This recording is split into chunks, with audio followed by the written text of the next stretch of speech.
نكمل مع بعض أصدقائي المبرمجين مع الجزء الثاني من برنامج طبيب الغدة الدرقية والنمو.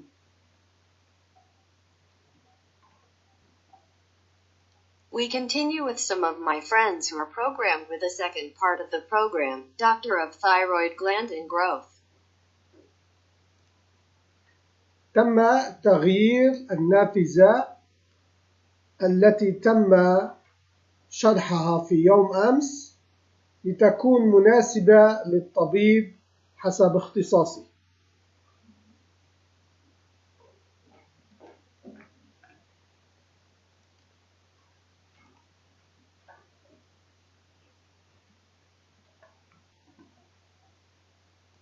The window that you explained yesterday was changed to suit the doctor according to his specialty.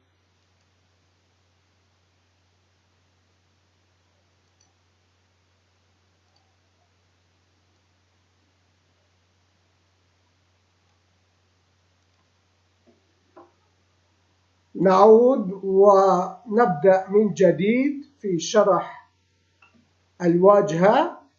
يوجد لدينا رقم تسلسلي مبرمج لا يستطيع الطبيب تغييره، ويوجد رقم ثاني يستطيع الطبيب تغييره، لكن هذا الرقم يتحسس بالتكرار. لنفترض أن الطبيب له بيانات قديمة يريد أن يدخلها إلى البرنامج ولها أرقام، يستطيع أن يدخل البيانات القديمة مع البيانات الجديدة حسب تفرغه.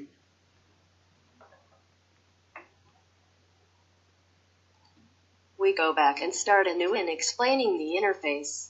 We have a programmed serial number that the doctor cannot change, and there is a second number that the doctor can change.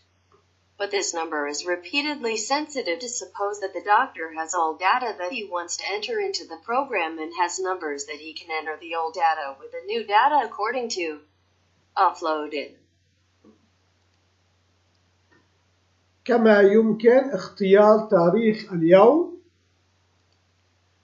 ويمكن تسجيل اسم المريض واسم والده واسم والدته والاسم الثاني والعمر،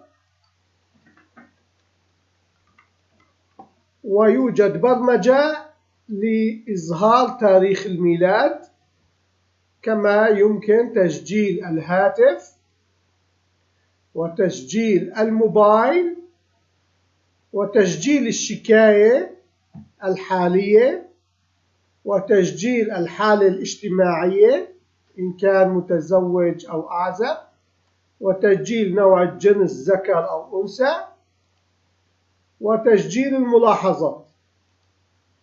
كما يمكن تسجيل السوابق المرضية والسوابق الجراحية والسوابق الدوائية والتقييم.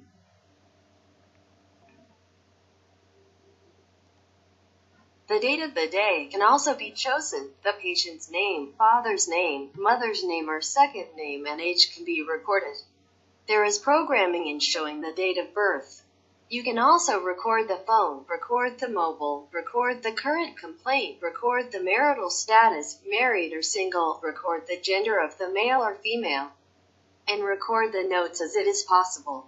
Record medical history, surgical history, drug history, and evaluation.